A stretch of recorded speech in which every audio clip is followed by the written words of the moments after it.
Hello everybody, my name is Spencer, and up until recently I was a DJI Osmo Plus owner.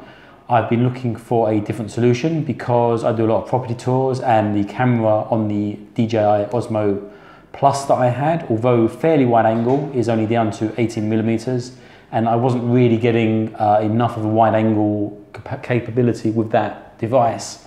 So I've looked at alternatives, and what I've come up across is this, which is the Smooth Q, made by a company called DJI. I think that's pronunciation. I've literally just got this. As you can see, it's box fresh.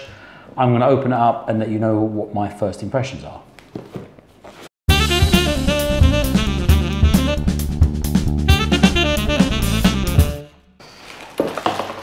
Okay, so it's fairly nicely packaged. Often the case you get like Chinese imported goods on eBay or Amazon, and they look quite good in the pictures, but then you get them and they're quite poor quality. This looks like a nice bit of kit. Obviously, it's very, very similar to the DJI Osmo. This is a much more simple gimbal in so much that the Osmo is controlled by the phone and has a separate camera. This actually holds your phone and uses the phone as the camera. It's nowhere near as heavy as the Osmo that I had, but I had the Plus version. DJI also do an Osmo Mobile, which is very similar to this device. The comments that I've read elsewhere are that the Osmo Mobile, you have difficulty connecting your mic to it. I'm shooting this on a Galaxy S7 Edge, and I plug a wireless mic into my Samsung for better sound quality, which I'm using now. It's a Rode mic, by the way, if you want to look it up. It's called the Filmmaker Kit. It's a really good bit of kit. It is expensive, but sound is so important for video that it's worth spending the 250 quid on this mic if you need a wireless solution, which I do because I walk about a lot on my property tours. Anyway, back to the Smooth Q. One thing that immediately strikes me is that the battery does not appear to be replaceable. Now, I did try to do some research on this, but couldn't find anything on it, which does strike me as an immediate concern. What I'm going to do, I'm going to take my camera off the tripod that it's currently on, my phone off the tripod rather, get it hooked on this, do some footage, show you the difference between the sort of stability we get with this and the raw stability that I get on my S7. So we're going to go out in the garden, it's a nice sunny day, and let's go have a look at some footage. Okay, so the first thing I'm going to do is walk down these steps, holding my phone as still as I can, and I'm just going to go for a walk around the garden. This is using the S7 without any sort of stability device.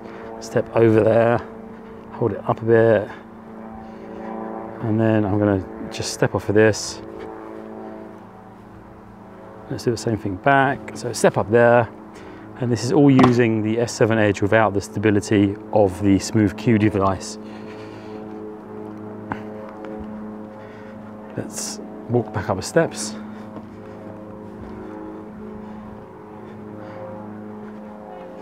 Now let's try that again with the gimbal. Okay, so let's take a look at the footage now using the Smooth Q. Sadly, I don't have a lead long enough for my microphone, so you will notice that the sound isn't quite as good, but this really is all about the image quality and stability. So let's do the same route. Let's go down the stairs, and straight away to me anyway, the imagery looks a lot smoother. Stepping over, yeah, I mean there's no like jolt when I step over. Let's see when I step off the edge. Yeah, barely any sort of jolt at all. Yeah, this is really quite good for stability, guys. Very impressive. Like this.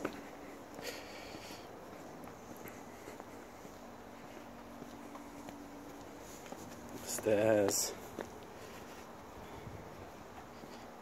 Yeah, that's good. Okay, so a few of my fellow farmers have asked about talking into the camera, how natural it looks, how easy it is to control.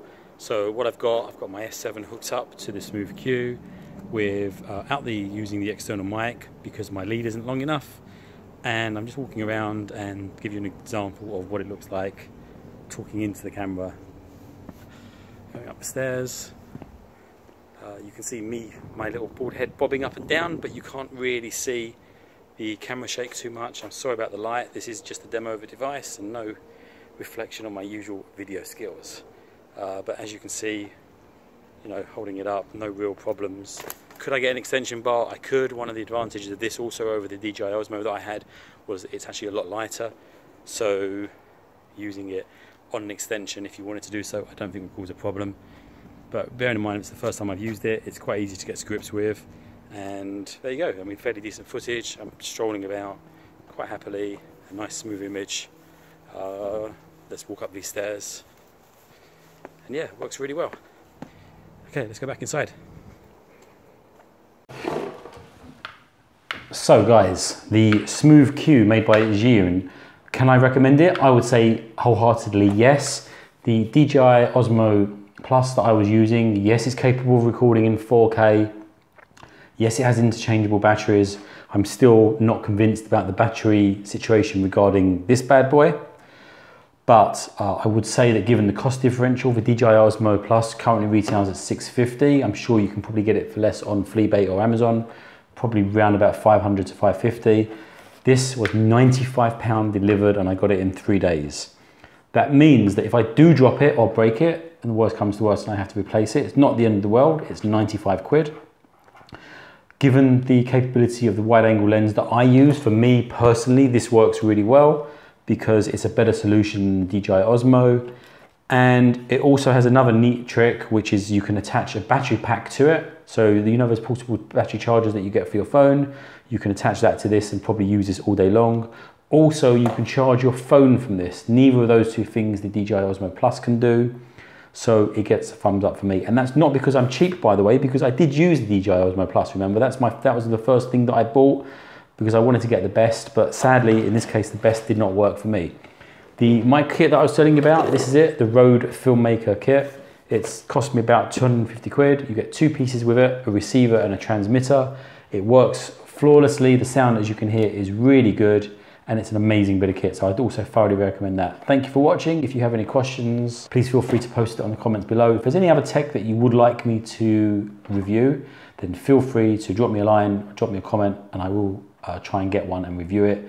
I am a bit of a gadget freak, and it will annoy my missus, but I'll go and buy it and I will review it. Thanks for watching, guys.